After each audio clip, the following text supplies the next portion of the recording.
Good evening, everyone. I'm Richard Moses from the Lower East Side Preservation Initiative, also known as LESPI. Thanks for joining this evening. And for those of you who don't know LESPI, we're a grassroots, not-for-profit organization seeking to preserve the historic architecture and heritage of Manhattan's Lower East Side, including the East Village, Lower East Side below Houston Street, Chinatown, Little Italy, and the Bowery. Preservationists have traditionally been more concerned with saving our city's historic architecture than our cultural heritage. However, over the last several years, the pendulum has been swinging more toward acknowledging and protecting our city's rich cultural, or rather multicultural heritage. This heritage extends back centuries, but is also very much alive in the here and now, and is really the very soul of New York. Nevertheless, with the continued onslaught of gentrification, demolitions, and overdevelopment, our cultural heritage is increasingly in danger. Celebrating, nurturing, and protecting our city's vibrant culture and cultural heritage is what we're here to discuss tonight. Now, during the discussions, if you have any questions or comments for the panelists, please put them in the chat, which is a button at the bottom of your screen. And we hope to have plenty of time for general discussion and Q&A at the end of the panel discussion. Now I want to introduce our wonderful panelists. Panelists, when I say your name, please raise your actual hand as opposed to your virtual hand and say hello so people can identify you on the screen. Christopher Marte. Hi, everyone. Chris serves as New York City Council member for District 1, which includes much of the Lower East Side below Houston Street, Chinatown, Little Italy, and beyond. He was born and raised on the Lower East Side, where his father owned a bodega and his mother worked in a garment factory before becoming a home attendant. Eventually, his father's store had to close because of rent hikes, and Christopher started to see the community he loved get torn apart by luxury development and corrupt politicians. He now has served as council member for District 1 since January of this year. Molly Garfinkel. Molly? I think if you say something also, your screen will light up so people can really see if you say hi. And you're on mute. Molly Garfinkel serves as City Lore co-director and Place Matters program director. She leads initiatives in cultural resource management, community history, exhibition curation, public education, grassroots preservation, and traditional arts presentation. Her research explores theories of cultural landscapes, cultural policy, and histories of urbanism and city planning, and she has published numerous articles on these subjects. Frampton Tolbert, Frampton? Hello. Is executive director of the Historic Districts Council. He's a New York City-based preservationist and nonprofit management leader, and he has extensive experience in historic preservation advocacy and community outreach. This includes fundraising and communications. He also has a deep knowledge of New York's architectural and cultural history. Frampton has previously held positions at the Center for, Center for Urban Pedagogy, Brooklyn Museum, and the Phillips Collection. Yin Kong is director and co-founder of Think Chinatown. She's a community-based designer and curator living and working in Manhattan's Chinatown. Think Chinatown is the culmination of her work in urban design, museum, culinary, and cultural instruction, as well as community engagement. Her work has been presented at the Venice Biennale of Architecture 2016 and the Shenzhen Biennale of Architecture 2007 and 2009. And in 2019, she was a fellow of both the New Museum's Idea City and Coro's Neighborhood Leadership Programs. Andrew Berman. Hi, everyone. Has been the executive director of Village Preservation since 2002. In that time, village preservation has secured landmark designation for over 1,250 buildings, including 11 historic districts and historic district extensions, and zoning protections for nearly 100 blocks.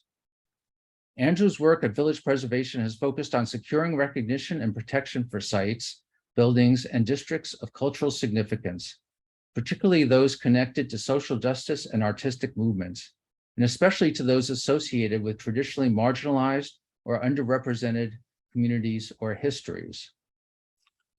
Both of the panel moderators, Laurel Sewell and I, are from LESPI. I'm president and co-founder of LESPI, and my background is in preservation architecture in New York City in the public, private, and not-for-profit sectors. Laura, do you want to say hi, Laura? Hello. Laura is a LESPI vice president. She's a longtime East Village resident, enthusiast, and community advocate, and she serves as executive director of the East Village Community Coalition. So let's start with the questions. The first one is for Chris Marte. Chris, can you talk very briefly about what your office has been doing to support, highlight, and preserve cultural heritage? Yeah, definitely. First of all, it's great to see everyone. I feel like we have activists and preservationists from all across my district, from the village to the seaport, Lower East Side, Chinatown, and beyond. So it's great. I'm excited to be on and be part of this panel. So my office, even though we've been in office for 7 months, we've definitely have done a lot, what we believe, to correct a lot of the wrongs of the past. Typically, if you look at my district, a lot of parts of my district have historic designation, have landmark building. But when you look at Chinatown, the Lower East Side, it's a really big spotlight on the lack of initiative from our city to recognize both of these locations as historic district or districts that are important to the history of New York City. And so my office has been doing a lot, not only through the LPC front, whether it's petitioning to make sure that we get some landmark designation on certain buildings along the Bowery, on Essex Street, but also finding alternative routes, right? We had an initiative where we were able to get DOT to put up a lot of the bilingual signs in Chinatown, and we successfully were able to get 7 up about 2 or 3 weeks ago. In addition, we've used our funding mechanism to make sure that cultural institutions get the funding they need to continue to promote the arts and culture that the Lower East Side and Chinatown have.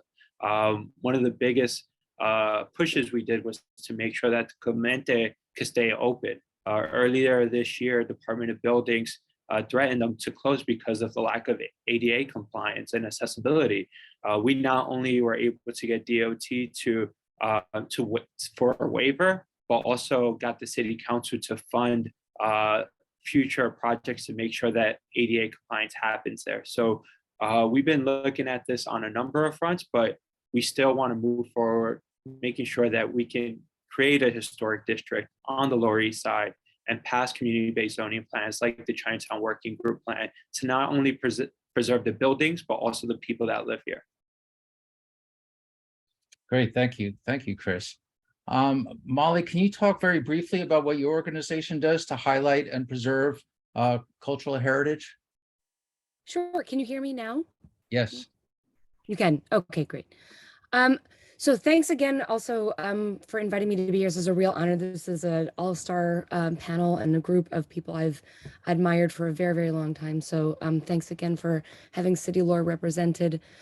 In brief, City Lore operates, we've been in the Lower East Side since our founding in 1985, and we roughly operate 5 different programs, and all of those really enrich the Place Matters program, which is the one that is nominally most related to place preservation, conservation, historic preservation.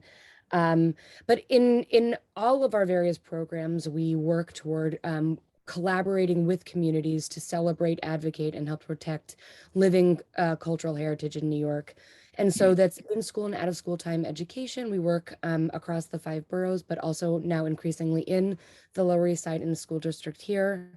In our poetry and endangered language program, which really situates linguistics and language and idioms and understanding of culture and place through language as central to environmental stewardship and community stewardship and community cohesion and passing on knowledge from one generation to the next. We have a folklore program, which sort of permeates everything that we do. So documenting and presenting and providing resources for all kinds of living tradition, from art, music, dance, food, dress, to occupational traditions related to the waterfront and beyond. And then the Place Matters program sort of really benefits from all of the work that we've done in those other programs to understand what people care about when they say they care about a place. And we look really more at place and sense of place and sense of community and sense of belonging, which is actually increasingly considered a critical health issue, a public health issue, as much as we look at a building, bricks and mortar, the style. We really try to activate understanding that there are multiple narratives that define almost every place, and that the city is sort of like a palimpsest. It changes every 5 to 10 years. And even when buildings and parts of the landscape are removed, there are still traces of what was before left behind. And we want to make sure that those still have equal airtime. And we really, everything that we do tries to work with communities. So the backbone of the Place Matters program is something called the Census of Places That Matter. I'll drop that into the chat in a moment. And that is a community generated sort of encyclopedia and compendium of places that people from across the 5 boroughs and even beyond care about. And we consider those people experts as much as ourselves. And so that's really where we situate the power base and the focus of a lot of the work that we do. Oh, thank you, Molly. Yin, can you talk about what Think Chinatown does to highlight and preserve cultural heritage, just very briefly? Sure. Well, I mean, that's pretty much all we do, Richard. So you might have to listen for a little bit. So I think Chinatown, our work intersects storytelling, arts, and neighborhood engagement. And I would say on this front, there are a few things we do. One is expanding the definition of what culture means, especially for communities of color, immigrant communities. I think we oftentimes have to fight for what our culture means, and oftentimes it hasn't been defined that way in institutional arts or culture institutions. So we need to help redefine that and allow our own community members to define what their artifacts are, define what is important, what their landmarks are, which might not be aligned with mainstream institutions. And so a lot of that is, as Molly put before, lived cultures. So something that I think Chinatown is working on is we're going to be opening a physical space for the first time, where we'll be teaching kitchen classes, where we have our Chinatown aunties and uncles teach us traditional dishes, rituals based on foodways, so that we can continue cultural practices that can be passed on. Another part is creating these spaces like the studio, but also in our public spaces, like we do with the Chinatown Night Market, or we'll have exhibits in different empty storefronts in Chinatown.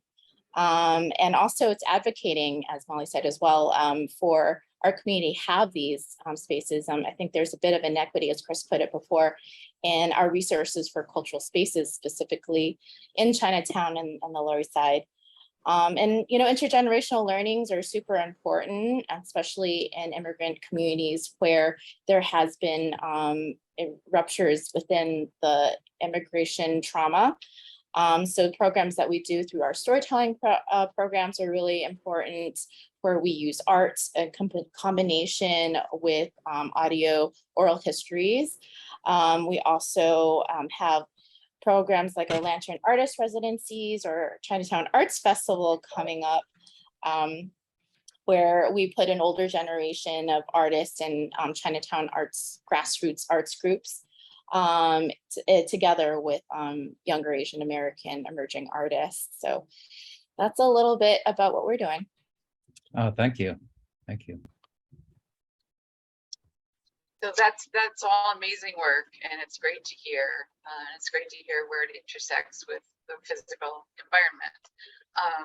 So the next 2 questions have more to do with that for Andrew and Frampton. We can start with Andrew. So it's a twofold question. How is your organization highlighting cultural history in your architectural preservation efforts? And can you briefly discuss how you highlight the importance of cultural history of buildings that are already landmarked and protected from demolition versus ones that are not yet landmarked or otherwise protected? And we just want to Those are great questions. In response to the first one, we have definitely made protecting, highlighting, documenting, celebrating cultural history a foreground priority for the organization, particularly integrated into our efforts to secure landmark designation. So for instance, right now, two of our main efforts revolve around seeking to get a historic district south of Union Square in that endangered area below the park, near where the city upzoned for the tech hub, which is so incredibly rich in cultural history, particularly connected to African-American civil rights, LGBTQ civil rights, the women's movement, immigrant history, labor history, and artistic history, especially in the in the 19th and the 20th centuries, I should say. So, even though that's an area that has great architecture, we've also made it clear that regardless of the architecture, these are buildings that have embodied these incredible stories about how our city and our country was really transformed over the years, whether it was fights for civil rights for particular communities, radical political and social organizations, or transformative musical, artistic, literary movements. And the other one that I was going to mention is we, as well as several of the groups represented here, are really pushing to get the New York Eye and Ear Infirmary building on 13th and 2nd Avenue landmarked.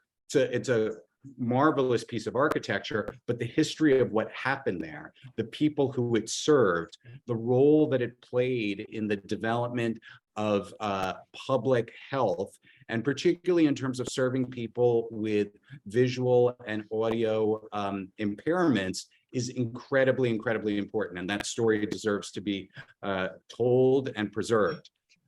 In relation to your second question, we're constantly creating both virtual and in-person tours of, whether it's the East Village, the West Village, NoHo, South Village, landmarked areas or not, in terms of highlighting those histories that are, particularly in our neighborhood, so rich in relation to exactly the kinds of movements that I just described. And one of the reasons why it's so critical for groups like ours to do that is because even in the landmarked areas, for instance, the Greenwich Village Historic District was designated in 1969. When the Landmarks Preservation Commission did that designation, they made almost no mention of artistic, bohemian, cultural history, zero mention of LGBT history. It was designated 2-3 months before the Stonewall riots. No mention of women's history whatsoever. And this is a place that is so unbelievably rich in that history. So it's really incumbent upon groups like ours and others who are represented here to make sure that history, even if it's technically preserved by landmark designation, gets the attention and due that it deserves. That's fantastic. Thank you. Frampton, would you like to address the same in your work? Sure, I may ask you to I'm happy to re-prompt me. Yes. So how is your organization highlighting cultural history in your architectural preservation efforts? And can you briefly discuss how you highlight the importance of cultural history of buildings that are already landmarked versus ones that have not been yet landmarked? Sure.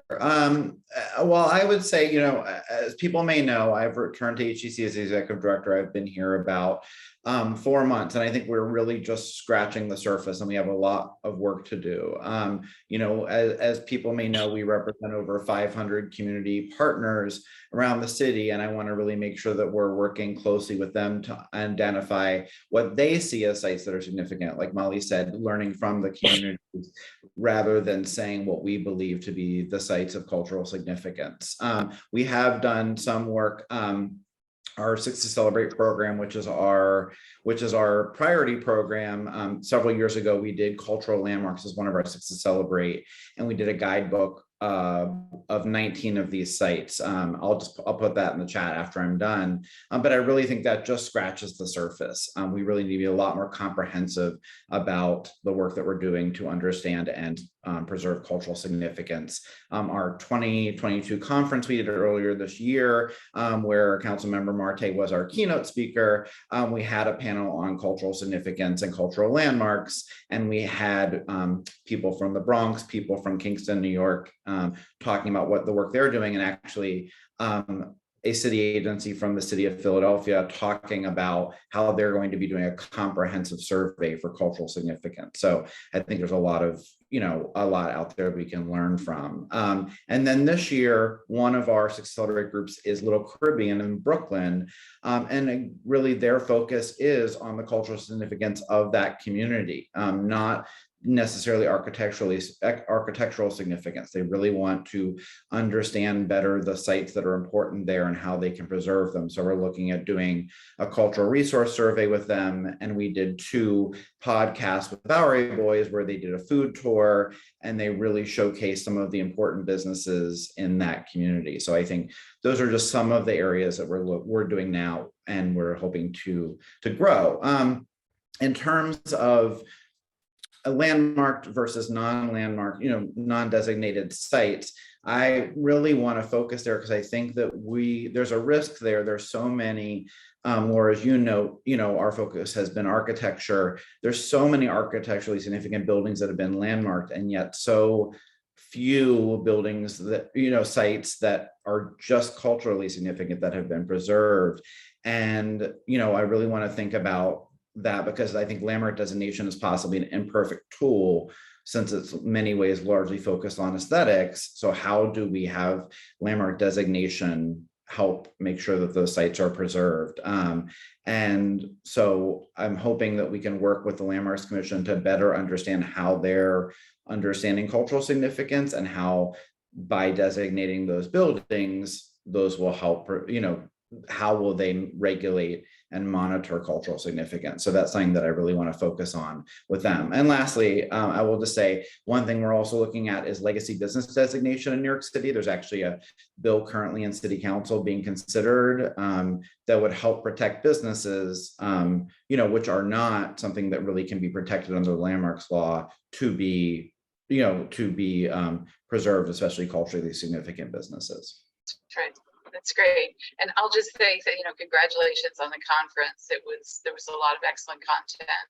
And I know it's available for replay. I don't know if you're able to drop it in the chat. Yes, we'll definitely do that. It's certainly circulated afterwards. Thank you. Thank you. So we're going to go back to Councilmember Marte. What have been some of your office's biggest successes and challenges in your work highlighting cultural heritage? It's been a big surprise for us that, some battles are much easier than others, and others are like a long march that hopefully we will get to fairly soon. There's been kind of initiative that started before us to create a Lower East Side historic district. And so we've been meeting with LPC, we've been meeting with stakeholders to try to continue to move that forward. The biggest hurdle being landlords don't want to designate their buildings, but I think we have a unique opportunity now. I live in the area that we want to designate, and so it's using our personal relationships with people who live there, with the small business there, to continue the advocacy. There's been some easier wins. Like one of the things I'm most excited about is that we were able to fund, almost fully fund the creation or the rebuilding of ABC No Rio, which shows a different type of history of the Lower East Side, more of the gothic rock kind of alternative music scene. And so, it's using what we can as an office. Funding is a bit easier since we have that every cycle, but some of these bigger obstacles where it's more convincing other people, private stakeholders to join our movement have been much harder. But we've seen a lot of success in that as well. Down on Wall Street, there's the preservation of the interior of the Deutsche Bank building. We've been able to meet a lot of preservationists and kind of help their fight, whether it's like help them to get in the New York Times or help people understand on citywide level why these certain sites are so important to preserve the history of our community and our city. That's great. So I think we were also asking the same questions of Frampton. So what have been some of your biggest successes and biggest challenges around cultural heritage in particular? Yeah, I'll actually start with one of I think our biggest challenges. Right when I came on board to HDC, we lost something called the Yanta House in Elmhurst, Queens. And this was a house that, you know, very architecturally modest, but was significant as the longtime home of the secretary to the Prime Minister of Poland during World War II. And she had really turned this into a cultural hub for Polish expats and artists and famous people from around the world. And really, it was a real center of Polish culture. And despite having overwhelming political support, community support, the Landmarks Commission refused to move forward on it. And it was demolished just a few months ago. And really, I think where we struggled was the Landmarks Commission wouldn't really explain what they saw as culturally significant, what criteria they were using. And in the end, they did apply a national criteria on cultural significance to that site and said that they believe that the majority of the cultural significance associated with that person had happened before she moved into that house. So they did not feel that the house reflected that. But it was really a learning experience and not a good one for us in understanding how Landmarks is assessing cultural heritage. You know, successes where we, as I said, we're working with the Little Caribbean group and just really trying to do more programming. We're doing a program in just a few weeks with the Garifuna community in the South Bronx, understanding you know, sites in the Bronx and in Brooklyn that are important to them as an indigenous immigrant community. And these, again, sites, very modest sites that may not be, you know, priorities for a landmark. We really need to find additional ways to celebrate them, preserve them, and kind of expand people's understanding of what is significant to them. That's great. So I just want to just thank Yin for highlighting that, you know, the landlord opposition is a big part of the landlord opposition is that there aren't resources for landlords whose buildings are landmarked, and that it does behoove us to figure out a way to make that go hand in hand when we approach new districts and new landmarking, especially for areas that are not well resourced. That's going to be a consideration of small, especially particularly small landlords in historic areas. But I want to bring the same question we just asked to Andrew. So what have been some of your biggest successes? Can I add, Laura, too, that there needs to Sure. be a shift as well, that preservation is only for white communities. I think there needs to be a shift in the perception that historic assets should be for everybody and can be for everyone. And that's especially difficult in immigrant communities. Oftentimes, you know the story of the Lower East Side, there's just cycles of immigrant communities that come through. And it's because this was the undesirable housing stock, right? And this is why we have challenges with architectural landmarking, right? And so that's why we're looking now, we're discussing about what the cultural importance and like the use of it, what's the historic importance of it.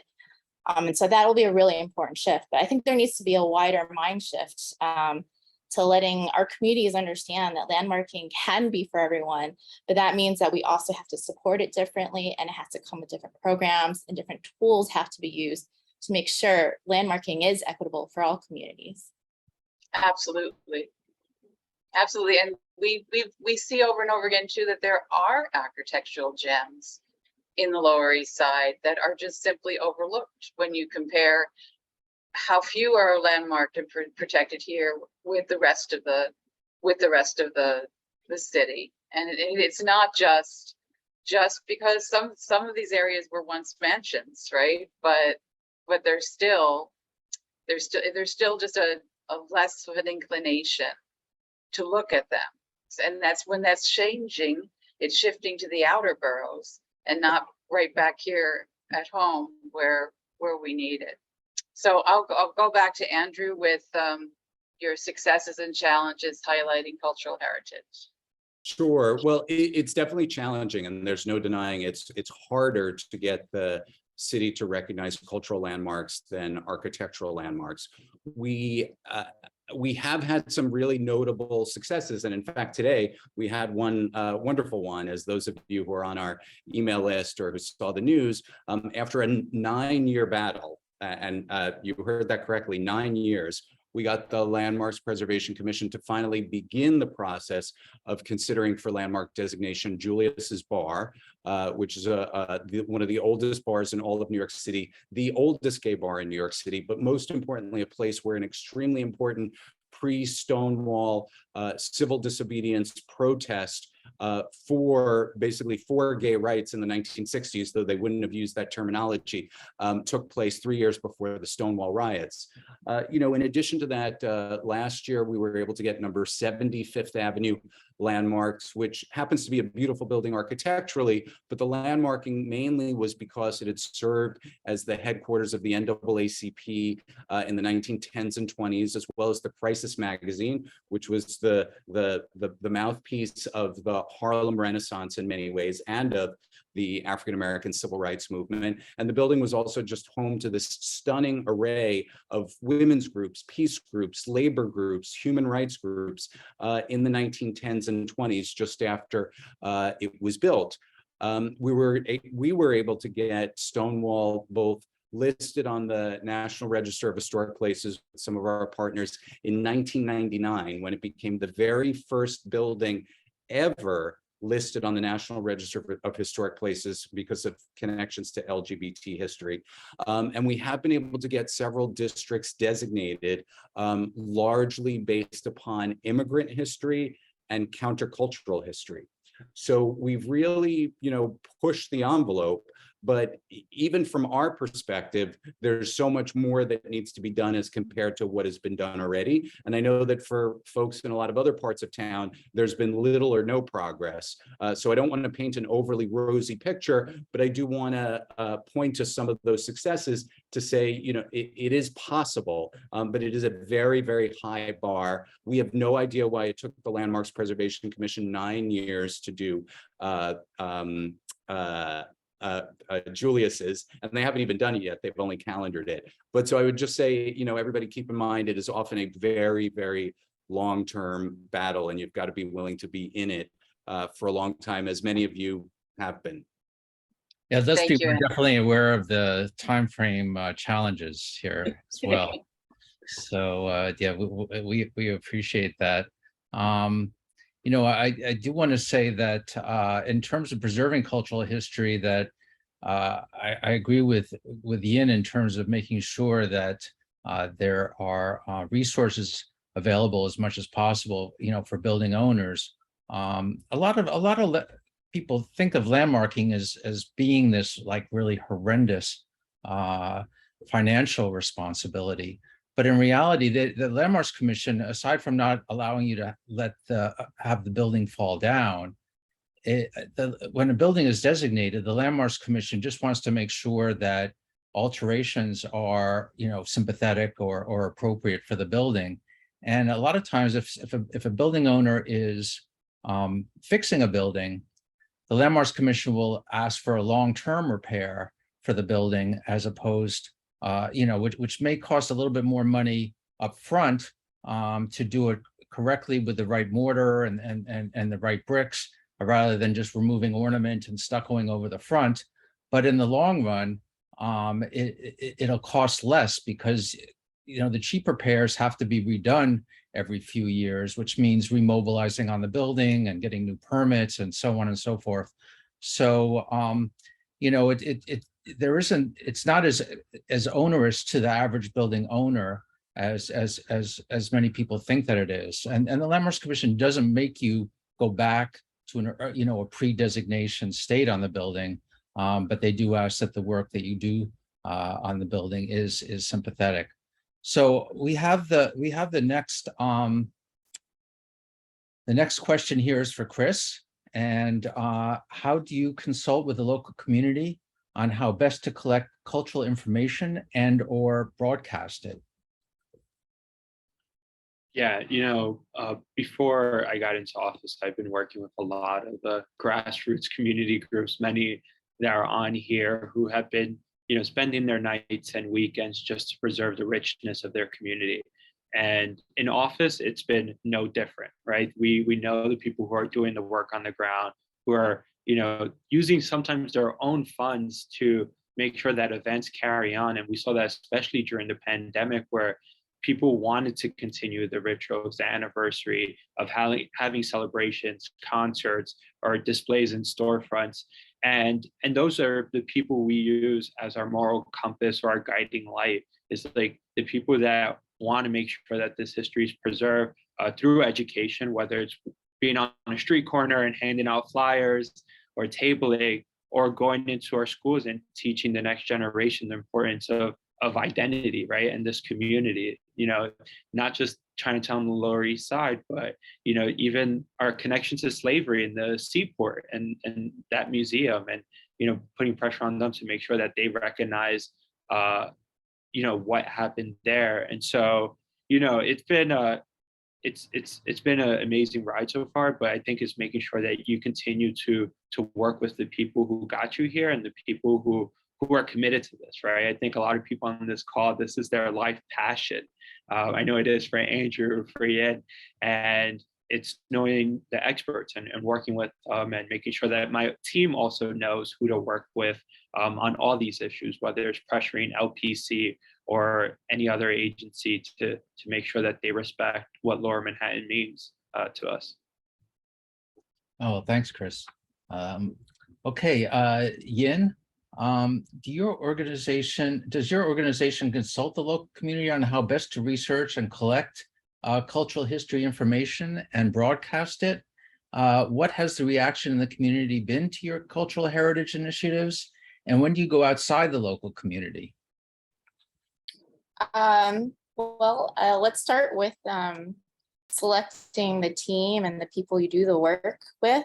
And so we are a team of women. Most of us, all of us live in Chinatown or have deep connections generationally into Chinatown, speak at least one dialect of Chinese.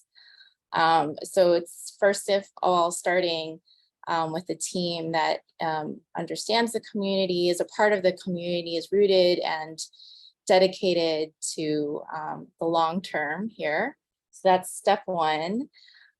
Step two is our projects are always in collaboration with other community members. Our storytelling projects, we always look at them actually as building community. Actually, it's the process of creating these art projects together, or these cultural programs. The real results a lot of the times is strengthening our community, getting to know each other better, getting to know our history better. And then the presentation part is like always making sure that if you're doing a project with people in the community, that you're reporting back to them, right? You're presenting back to them and making sure that they have a voice in how they're being represented. And another important part, especially for public performances or public art, really thinking about how that is accessible to all the people across the community. So just thinking about aunties in the community, like if they came across this event, would they feel included? Would they feel like this programming is for them? It's not even just making sure there's bilingual presentation of it, it's the content itself. Does it appeal to them? The aesthetics of it, is it something that is familiar with them, but yet maybe it's a little different, that they're willing to go there with you? So it's a very careful line to walk, especially when you're also trying to bring in, as you're saying, people from outside the wider community, bringing people in from the wider community, for instance, Asian Americans from other parts of New York City, or other New Yorkers coming in who have less understanding of our cultural heritage. How do we balance a space where our neighbors don't feel like the space is not for them?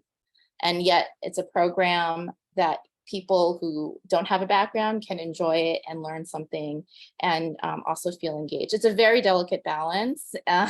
And, you know, I think a lot of it is just experience and getting to know and really be a part of your community before you even try to do this kind of work. That's great. Thank you. Thank you. And Molly, same question for you. I'll repeat it. Does your organization consult the local community on how best to research and collect cultural history information and broadcast it? And what has the reaction in the community been to your cultural heritage initiatives? And when do you go outside the local community? Yeah, so we basically start our research with the community.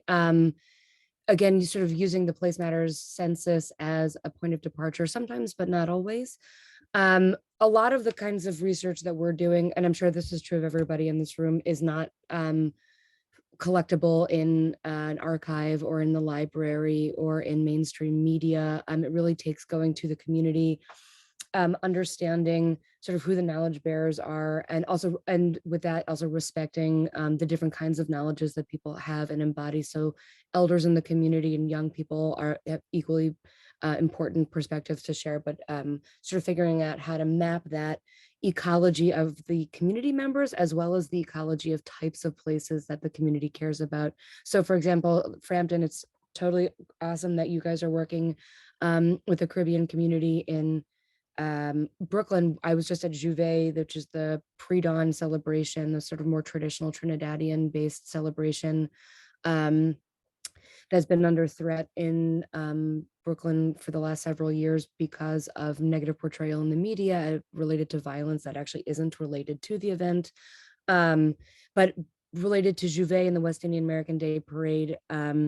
Are all kinds of places, including parking lots, including mosque camps that are sometimes temporary storefronts that are utilized in the lead up to the West Indian Day Parade for communities to get ready. So it's understanding how time impacts the relationship of places, of communities and places, and how sometimes they're mobile. And these are things that are really hard to map in any other way than just showing up. Also being invited to show up, importantly. Having communities want you to be there, to be involved in amplifying their history. So we don't really consider ourselves sole documentarians.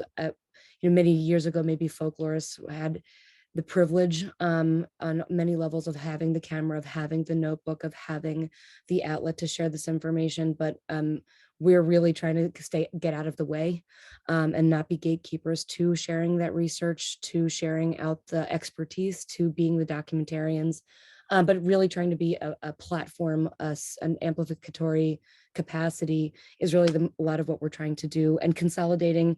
And that's also, I think Yin was saying, is something we think about a lot, is what information gets shared within the community and for the community, by the community, and what is the Venn diagram with external communities, and what are we doing when we're trying to bring communities together to share that information. And that takes a lot of exchange with whichever group we're working with. And we work across the 5 boroughs, so we're very often going outside of the Lower East Side, but also work with communities that are maybe not geographically based or geographically defined, but are linguistically or culturally or from home countries, or by virtue of a practice, a dance practice, a music practice, food ways practice.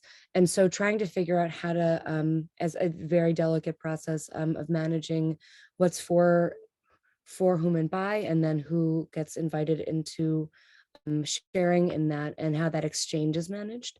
And I think the main thing for us, main successes we've had is time.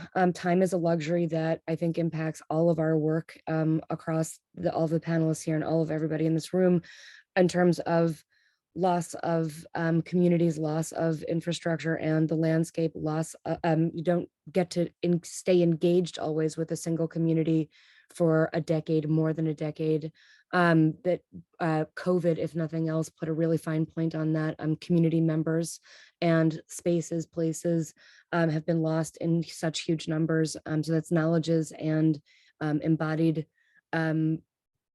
cultural incubators, or what we call community anchors, these places that help communities understand themselves, and they protect because they are a part of the lifeways of a living community.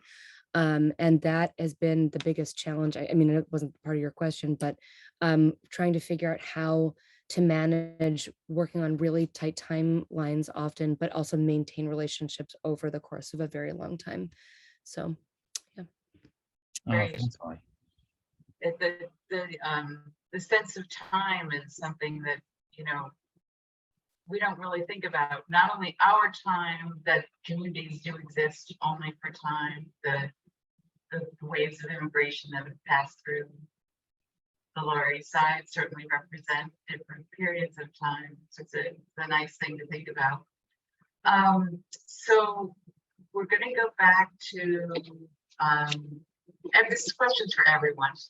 So we'll start with Andrew. Can you briefly describe your organization's research and outreach techniques and ways of disseminating the information that you find? So research and outreach techniques and disseminating information. I think we can all learn a little bit from each other. I hope that. Sure. Yeah, you know, research takes millions of different forms. You know, it's everything from our purposely doing a deep dive on some building or site, whether it's, you know, just doing online searches, you know, Google, newspapers, building and records, sometimes, you know, kind of going to various repositories, you know, sometimes it's talking to people or people sharing information with us.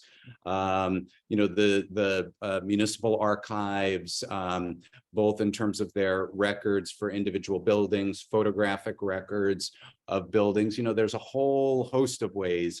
You know, we have a list of resources on our website about how individuals can do research. You know, there's no one right way or wrong way, but we try to sift through it, extrapolate what seems to be the most important and the most relevant. And then we try to put it in some kind of form that's digestible by the public so that the public can engage with it. You know, we have this wonderful website called East Village Building Blocks, where basically over the course of 10 years, we had researched the history of every single building in the East Village. And we put every document that we had about those buildings up there with a summary of the history, pictures of the buildings, but we also gave people a space on each page to write their own stories and share their own information connected to those buildings so that we could learn more about their histories from the public as well. So it's a sort of a two-way street. We're sharing with you the research that we've found from these various repositories, but we're also asking you to share with us and with the, you know, the rest of the public and the community what you know about these places. And one other quick thing along those lines, we have this wonderful historic image archive, which has about 4,000 images of it in it, most of them donated by the public. And in fact, I see we have on the call today, one particular person who donated a lot of the most amazing pictures in there, Carol Teller, many of which are of the East Village and the Lower East Side from the 60s through the 90s. And by people sharing their own images with us of these places, of these parts of the city, they're incredible records of our neighborhoods, how they changed, what they look like, who and what seems significant or just visible at different times. And, you know, some of that has disappeared, so it's an important record. Some of it is still shockingly similar, and it's amazing to see what it looked like 40, 50, 80, 100 years ago. You know, so we all really have ways of contributing to this process because we have a website that 1.5 million people view each year. We can share information that either we find or that the public gives to us and broadcast it to a much, much broader audience in that way. That's great. Frampton, do you want to talk about your organization's research, outreach, and dissemination?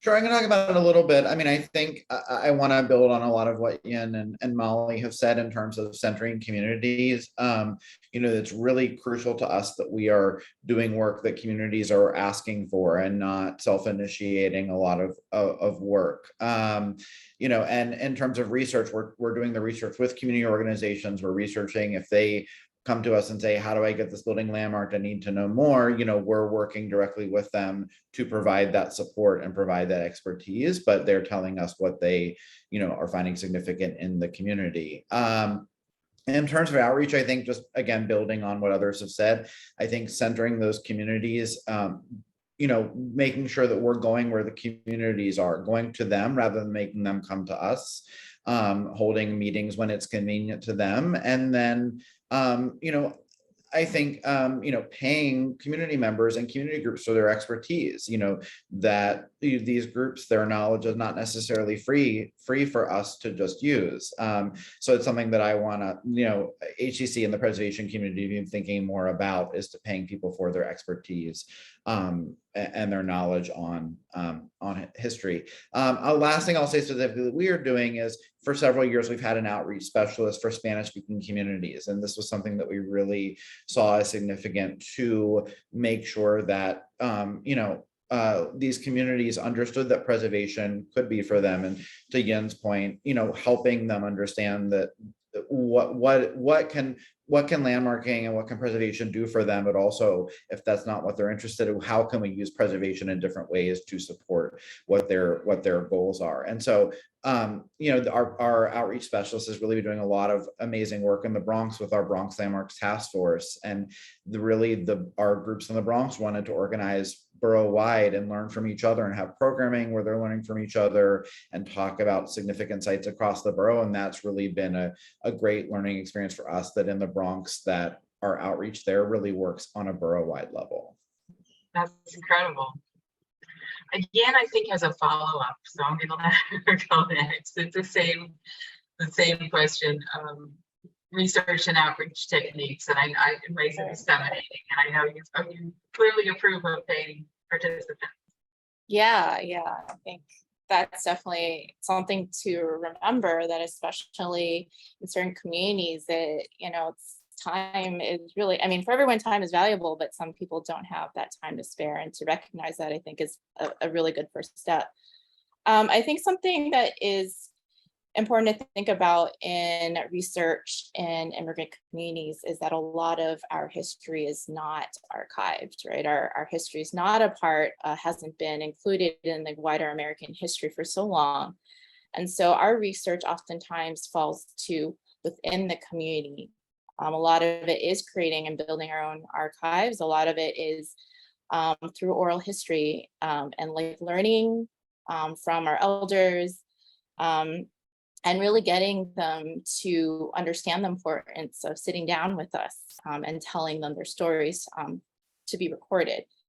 And one of my favorite projects, things Chinatown does, is art of storytelling, which is actually a project we're working on right now, which we interview community members about their immigration story, what it was like in Chinatown when they were growing up, just about their life.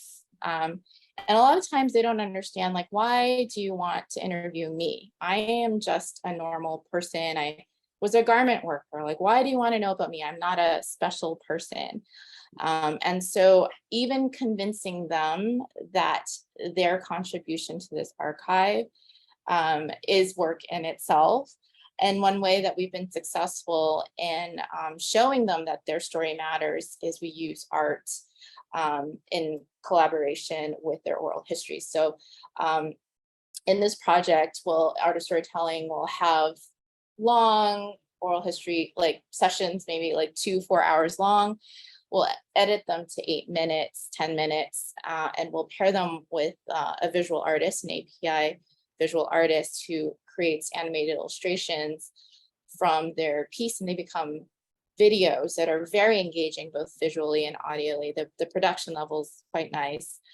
And when they see that, when they see all this work being put into their stories, and it's always a highlight of Chinatown Arts Week or Arts Festival, when we get to show them in a full room of people, their stories, and everybody enjoying them, and like the honor they feel when this piece comes up.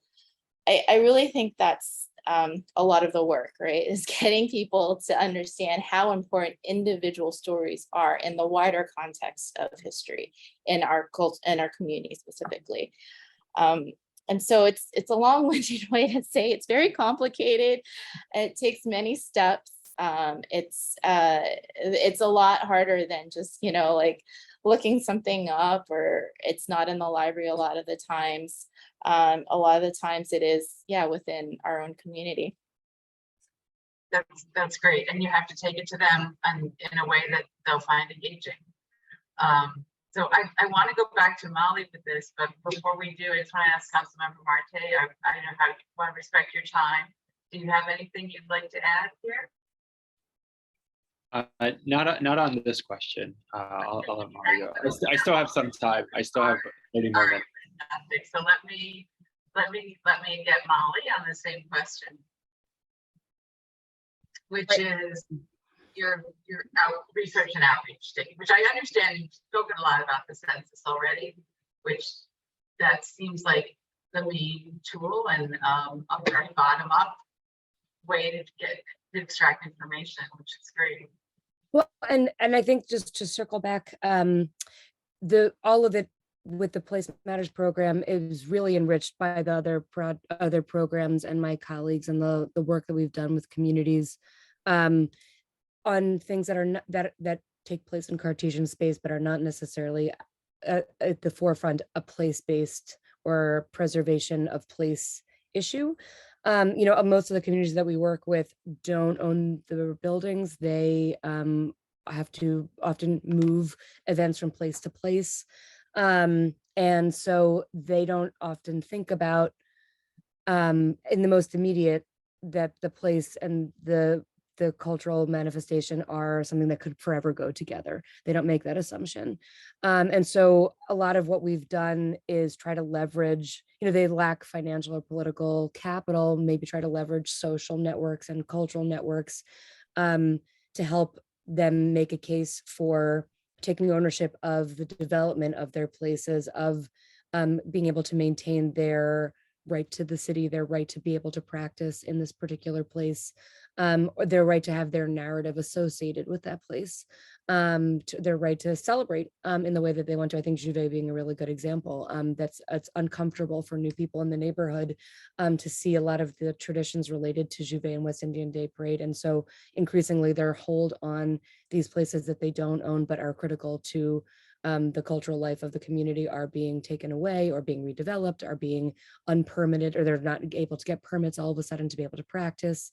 And so we do, the research again is multimodal. It's a lot of oral history. It's a lot of interviews. It's a lot of complementary with other kinds of more traditional research, sometimes building research. But it is disseminated. We are actually, very fortunate to have a space of our own that we rent in the Lower East Side, which is a total luxury, and we recognize and are grateful for that all the time. It is a place that we've been in since 2014, or has been open to the public since 2014. Prior to that, we were in office on the end of First and First. And that enables us to have communities come here to curate their own exhibitions, to have public programs, performances, also to rehearse. Rehearsal space is so hard to come by, affordable rehearsal space for communities all across the spectrum and all across the city. So that's something we can offer. We're trying to be very mindful that that's only one way of disseminating the information and celebrating. We also don't want to, as Frampton, I think, really importantly stated, not always have people come to us and on our timeline. Want to make sure to continue to go to communities and celebrate or advocate or organize where they are. And I think that's really critical. Our poem mobile, if anyone has ever seen a mobile that drives around with wings and poetry painted on the side, kind of can't miss it. Projecting animated poems onto the sides of buildings. That is one of our sort of means of organizing communities around culture, where sometimes people don't think that they even can organize around a more political issue or more financially salient issue. Getting people together to see the numbers in space around culture, around poems, around music, around dance, in tandem with ambassadors from or representatives from that community, is a starting off point for getting people to talk about issues related that where culture takes place and what the issues are related to those places. And the work that my colleague Elena Martinez has done in the Bronx for the last almost 30 years is really, to me, the outstanding example, starting with research around no longer extant music and dance clubs with a classical music librarian who've been doing that as a labor of love on the side, nominating those to the census and getting people together with food and music to talk about those places and start to gather some of these histories that hadn't been collected. It's hard to think about now because the Bronx is so hot as almost a commodity globally at this point.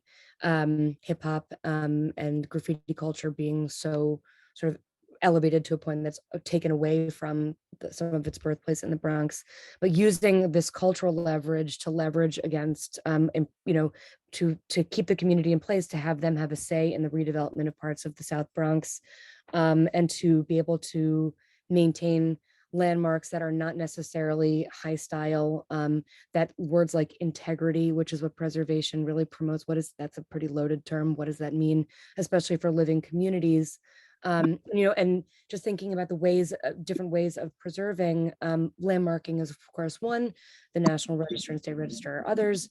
And in fact, the state has a historic business registry that they're starting, which is going to be a little bit limited in terms of the numbers. And also because it's related to preservation, we'll be dealing with businesses that are 50 years old or older, which is very hard to be in a place like New York City. But it is, we are trying to think of ways like traditional cultural property criteria of the state and National Register celebrates living tradition and actually is a little bit more lenient, or a lot more lenient in terms of the quote integrity and a lot of the other criteria that the traditional preservation looks at.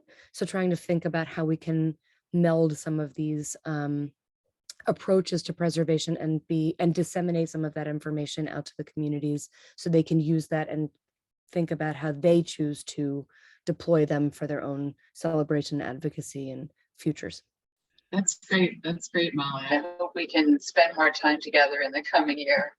I'm going to skip ahead here because we have we're probably losing Councilmember Marte and Yin after this question. So Molly mentioned the idea of that someone had been writing down on the side, and it really struck me as how many of these efforts have started with one person crazy enough to just start writing it all down, and then they find out that there's somebody else who's doing the same thing, and they get together, and it all grows from there until you really have cultural mapping. So our last question is: do you think a cultural survey of the Lower East Side should be an important initiative for a local president organization? I think we all agree that that's a yes. We just realize how hard it is, and none of us can take it on by ourselves. So what I'll say is, what form should it take? What parts of it do we already have in the Place Matters survey? Like how much of this is actually physically mapped in a map, and how can we use what we already have to get where we want to be, and particularly a cultural survey of the I would say the unlandmarked, unprotected areas of the Lower East Side that are not already in the historic district. So Yin, would you like to start? Sure. Yeah, I totally agree. Cultural mapping is very important just to see where the resources are and where the inequities are. I think I can send over a map, but I came across a map when Amy was running and a few of others were doing the Create in Chinatown's post 9/11 recovery analysis, and they mapped out where all the cultural spaces were in Lower Manhattan, and you could just see this empty space in where we know Chinatown is, and it's important to understand too that in Chinatown, for instance, like we'll have an operating Chinese opera theater, but it's in the basement of the CCBA. It doesn't really have the high enough ceilings. It doesn't really have the right amenities to really honor the artistries of the performers. So it's like even if it does exist, you have to understand the level and the resources that are within that entity. So I think that is important. We're also right now in the midst of production of the 3rd season of our landmarks project, which is where we interview people from the neighborhood where they designate their personal landmarks and they tell stories about that. But this year we're focusing on lost art places. So we're getting a lot of stories about places that are no longer here, like the Sun Sing Theater, different opera, the basement workshop, which has had different places to be in and has such a strong significance in Asian American movements, but has since dissipated, even though we all, are living in the blossoming of their work. So it might come in different ways. I think that is the difficulties of mapping, is like finding the scale and how to present the data that it comes across, but because you're going to get different types of information. But I would just say, like, remember to in the mapping to think about the quality of the space, I'm not saying the quality of the artistry. The quality of the artistry is probably there, but how there's a difference between just saying like, oh, you can perform in the middle school theater versus, hey, Chinatown has a Chinese opera theater. I think these are two very different things, and they should not have the same designation. What's going on in that church, right? What's going on in that church that we've designated as a religious institution, but it very likely be far more than that. So, okay. And Councilmember Marte, may I?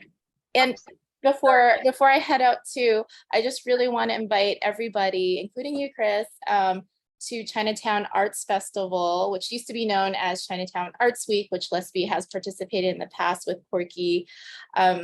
It's blossomed to be more than a week. So it's now a festival in October. It's coming up very soon, and we'll be working on opening our Chinatown kitchen studio space at One Pike. And I invite all of you to support us in building it. It's a lot to take on, but I feel a lot of strength in the community. And so I'll drop some links in the chat if anyone wants to support us to the effort, and also to please come by and see our exhibits and the next Chinatown Night Market and all of our public events. So, and thank you so much for having us. Thank you, Yin. Thank you so much. Thank you, Yin. Thank you. So I'm mixing it all up now.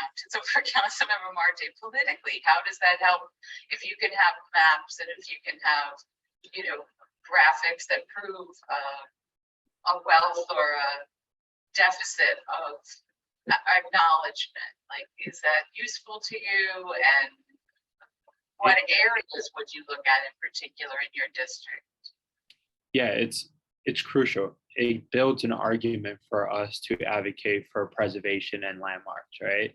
And why is that so important, right? Because there are evil forces that don't want that to happen, right? There's the big real estate industry. There's other special interests that rather see, a beautiful building demolished and put up a glass luxury tower.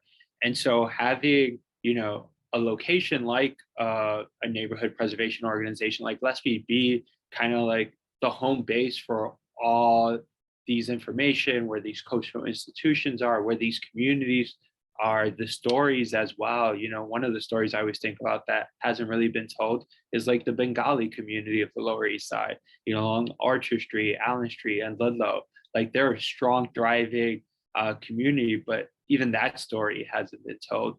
And so for us, like, getting all these stories, showing the diversity, showing the richness in history builds an argument. So when we go in front of the LPC, when we're talking to the administration to say, you have to prioritize this, it just makes it an easier sell, because we know the pressure that the other side, the LPC and the mayor administration, are receiving, right, from the real estate industry. And it also helps us to make an argument for zoning, because we know that just getting landmark status doesn't save our neighborhood, right? We're seeing that now with Soho and NoHo, that no matter if you have the strongest designation, it can still be rezoned and torn down. And so I think that's why preservation efforts have to go in hand with rezonings. And that's why I think, something like the Chinatown Working Group is so important, because you're not only preserving the richness and the history, but for the people and the workers, right? What makes our Chinatown the best Chinatown in the country, right? It's not a Disneyland of what Chinatown used to be.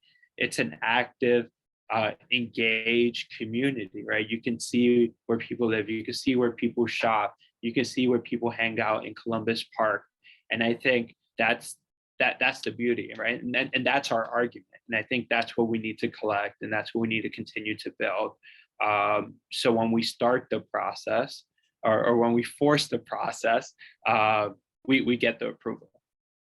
I think one thing, if you don't mind me jumping in here, that's a consideration is that the buildings themselves very much support, the cultural activities within them, especially these small historic buildings with the mom and pop stores, the rent regulated residents who have been there, sometimes for generations. All of these things are stabilizing for the community and for the community's culture, as well as the architecture. So I feel that these things so very much go hand in hand. You can't have one without the other, really. You don't want a Disneyland, as you said, Chris, where the culture becomes like just kind of tacked on and not meaningful. And on the other hand, you don't want a sea of luxury towers with maybe a couple of theaters in the basement somewhere, and the rest of it is Panera Bread and Walgreens. So I do feel that there's a real symbiosis between the architecture and the culture that has to be enforced. And I think this cultural survey will go hand in hand with an architectural survey. I mean, they're separate, but they're tied in together, and they need to go hand in hand as the strongest argument for preserving both aspects of a neighborhood. Yeah, and Richard, can I just quickly say, I also think it contributes to a healthy socioeconomic ecosystem as well. Having diverse. Oh, you're breaking up, Andrew. Are you hearing me now? Yes. Yeah, now I can. Yeah. So having the sort of the diversity of peoples, communities, businesses, cultural activities, I think it really stabilizes a community socioeconomically. It makes it not dependent on any one group, any one business. And it draws people to it. People aren't interested in walking around in neighborhoods where people live in big towers where they're removed from everyone around them. They come to communities where there's engagement, where they can interact, where there's an entree to these different cultures. So it contributes in all those different ways. That's great. Can we hear from Molly on that?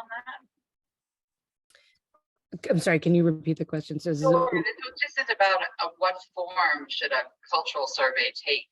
Yeah, that's actually, I think, it's a question that is not unrelated to a lot that we're thinking about now, because it is hard to aggregate this information. First of all, definitely agree with everything that's been said, and very much agree, Andrew, that diversity of types of businesses and industry is critical for a healthy neighborhood. Also to keep people, provide jobs for people in the neighborhood, but different kinds of jobs.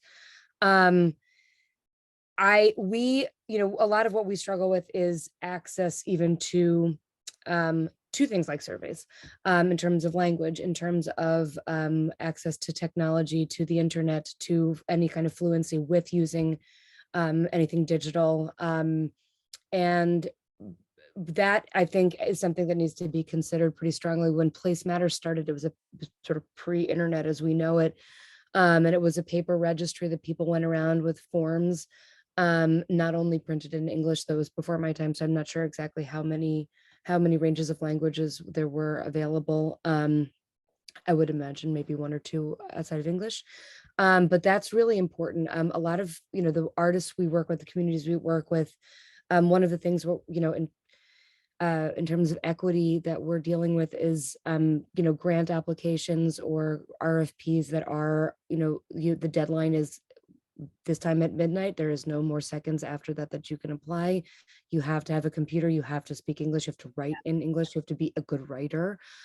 So all of those are barriers to surveys that I think need to be seriously considered. I think Yin really beautifully touched on people just not thinking that they have anything to contribute, that their opinion doesn't matter, that they're not an expert, that their story is small, and that it is only relevant to them, or it's not relevant at all. And I think that's another big barrier to having really equitable surveys. So I think it's a really good question. What form should it take?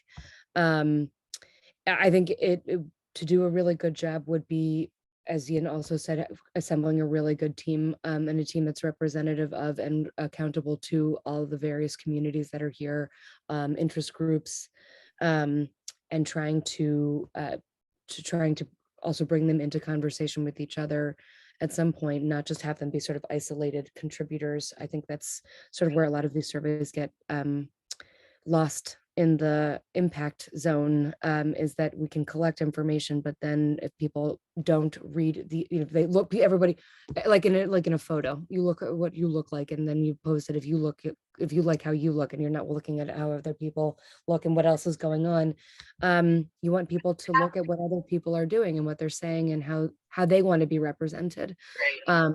So This case in starkly moral terms. Now, that's like my Emmy's music. Get off the stage.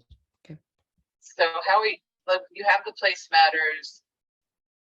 You have a lot of places noted within place matters. If I want to add one, what are my options now? Like, You can add any place you like, and you can add as I think has been stated here. I think really important is the dialogic is what I'm talking about. Places are already on there, but in the nomination section, which is sort of a contemporary comments on a blog, maybe, is where various people can add their own perspective, their stories, their opinions, can even, in a healthy and safe way, because there are community rules, have a debate about some of these histories.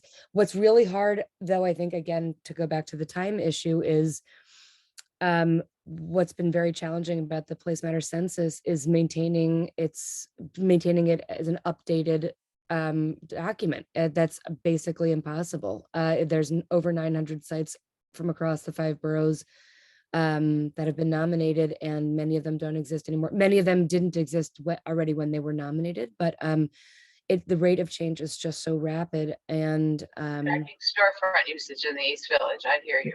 Or even things like, I think important also, as we see with the East River Park and with hurricanes, the coastline is different now following natural disasters, hurricanes.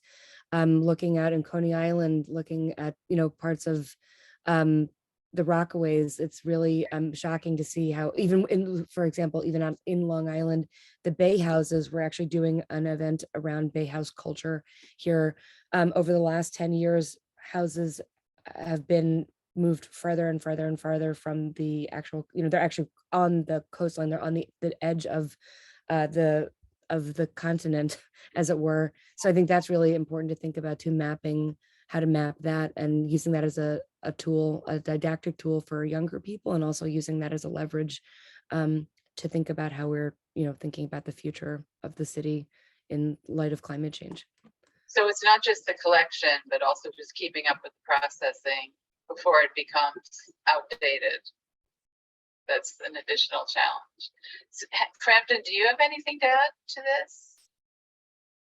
I would just add, just listening to everyone, I don't have much to add. I would just note, I was recently having some conversations with the State Historic Preservation Office, and we were talking about a successful survey that was done in East Harlem, and really making sure, again, if let's say the Lower East Side, you're looking at more of like a cultural resource survey, that side by side with that, you do have community outreach, a community outreach effort at the same time geared towards asking people what they see as landmarks and what they want to see preserved, because that's probably a lot of that's being very different than what a consultant who's doing a cultural resource survey is going to identify as significant. So I think you have to do both of those and ideally do them at the same time. And they're most likely not the same person. They probably don't speak the same language and they don't have the same skills in engaging the community. So just make sure undertaking even larger, which I know is not something you want to hear, but I do think you have to do those two things. You can't prioritize one over the other, really. Right. No, agreed. Andrew, I just want to maybe just if for a minute we can talk about the laundry list of buildings that were identified and presented to the LPC before the pandemic. So I can't attach a year to it because things are a little bit muddy for me there. But Gillespie and East Village Community Coalition and Village Preservation all went and Andrew presented in a tour de force. How many buildings was that? Oh, I don't even know the number, but it was.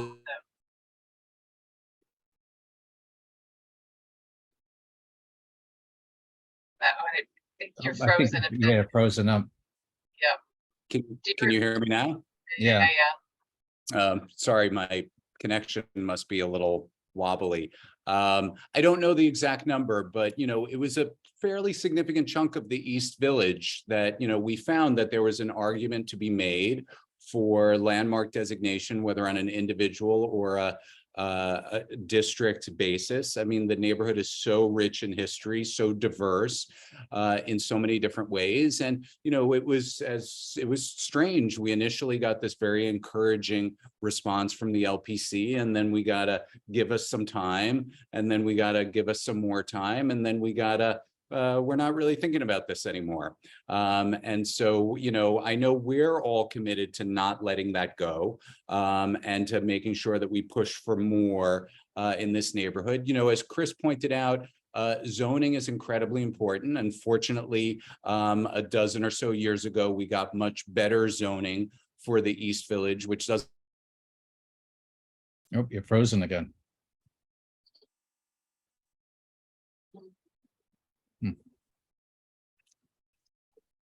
Shoot.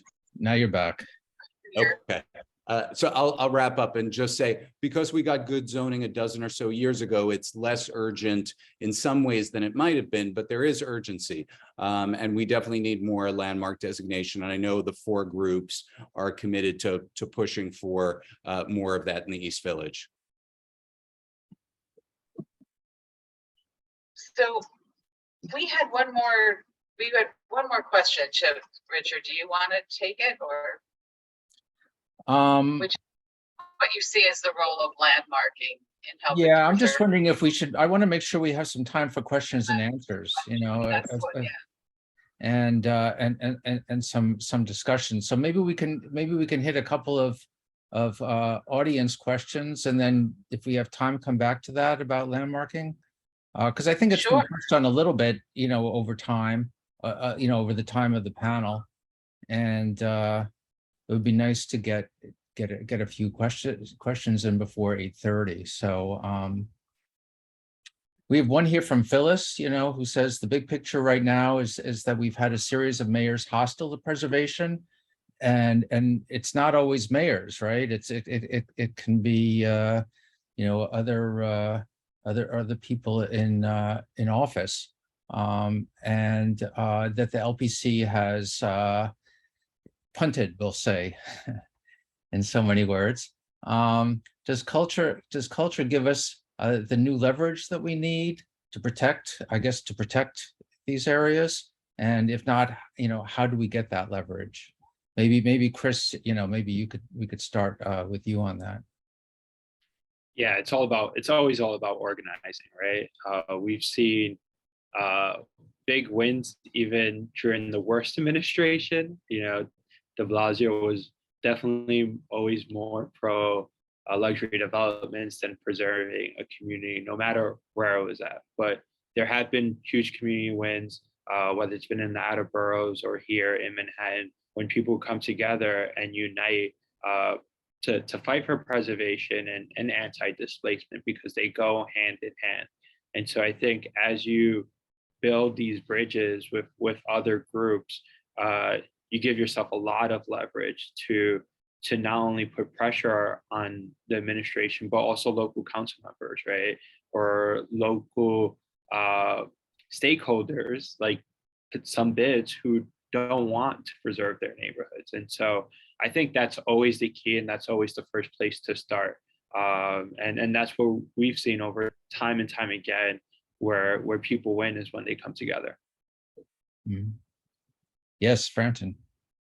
If I was going to add a little bit to that, in Phyllis's question, I noted in Chair Sarah Carroll, the chair of the Landmarks Commission, in her reappointment hearing this week, that one of the council members asked her about cultural landmarks. And she said, you know, there's not a category for cultural landmarks. There's individual landmarks, historic districts, and interior landmarks and scenic landmarks, but they're very interested in cultural landmarks, but it doesn't exist as a category. So, you know, I was pleased to hear her say in the hearing that they're very interested in pursuing cultural landmarks, but it doesn't have a definition. And I think it's very easy for LPC to point to, you know, to something that's architecturally significant and say, look, we can designate this. It still has its cornice, it still has its windows, but the criteria they're using for cultural significance is not really detailed and defined. And so I think we as advocates need to Phyllis's point, we need to leverage, we need to say, we want to understand better how the LPC is assessing cultural significance. You know, if they're going to be designating cultural buildings, how are they going to be assessing them?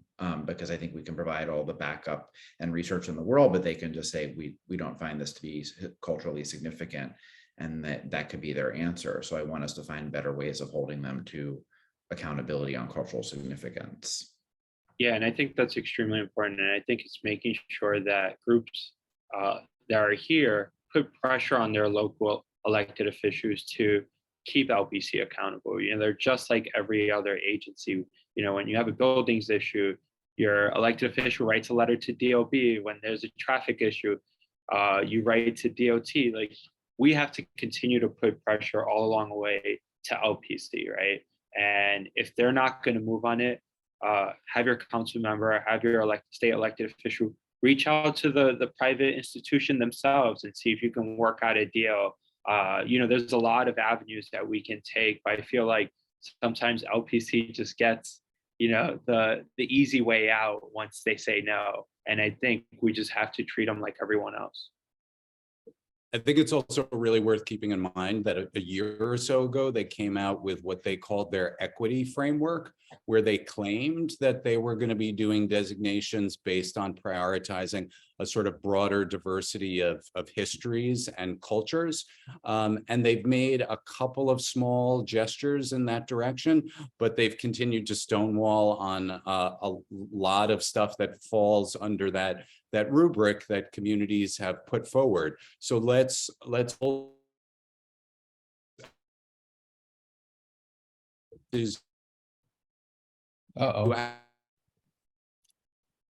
that hasn't been served and hasn't been addressed by the commission, and it needs your attention.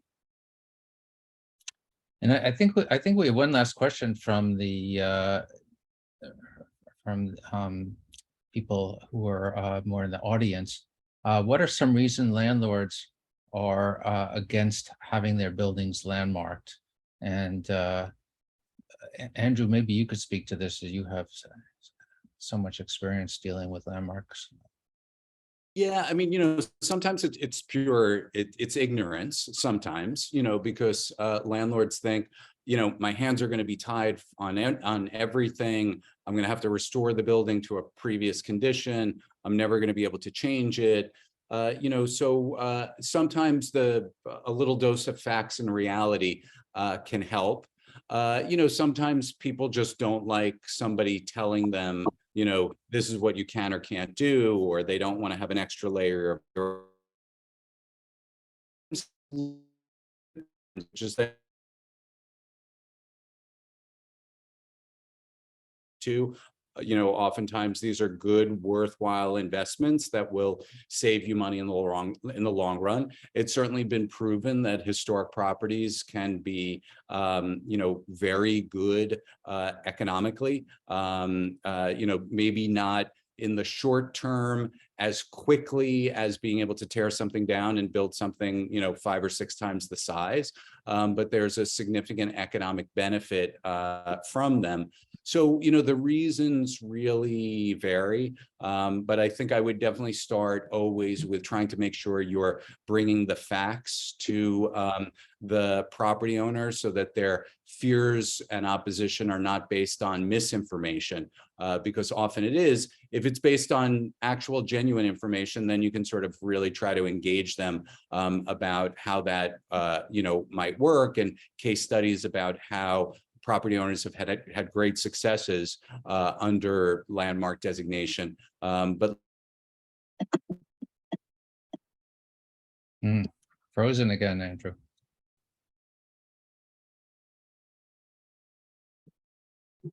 Now you're back. all right, well, I was all done anyway. Okay. We Thanks. got it. We should just note that Councilmember Marte and Molly Garfinkel had to hop, but they appreciate the conversation, and we appreciate all of you. Most of you hung in this entire time, which is really impressive. So we appreciate that. Richard, is there anything else you'd like to? You want to bring that one up, Andrew and Frampton, or? I think we covered. I think we basically covered it. What do you agree? Yes, I do. We were curious about the role of landmarking as opposed to state national register listing. Maybe someone could explain that, that the difference between New York City landmarking, which has a certain amount of real regulations involved for building owners so that they don't demolish their buildings, and National Register designation, which has almost no regulations unless there's federal or state money involved in a project. So, and I think without a definition of cultural heritage, we don't really have a way to apply it. And we've also lost Andrew here. So unless Frampton would like to speak any further on that topic. Well, I think we covered it in several questions. I mean, I do think that, to Yin's point early on, that the financial incentives around tax credits can be a benefit to landlords who may think that landmarking is not for them and that preservation in general is not for them, but getting on the National Register and taking advantage of those tax credits can be a way in, I think, as a first step towards local landmarking, but definitely doesn't replace local landmarking. And Laura, I think, as you noted that, or you and Molly, that there were, that the National Register in certain ways is more lenient and is really interested in thematic and cultural kind of designations where you can be much more broad in the types of buildings and sites that you include in your listings. Whereas LPC loves to, and many times be as narrowly defined as possible. So I just think they're very different, but I think the National Register is a great tool to use in certain cases. Great, thanks. Thank you very much. Richard, would you like to wrap it up? Yes, and unless there are any last minute questions, I think I think we can wrap up here.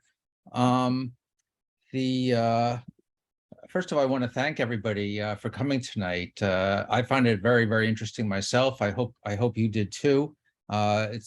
We at Lesper are always trying to learn more, and we often try to do that by learning what our colleagues are doing.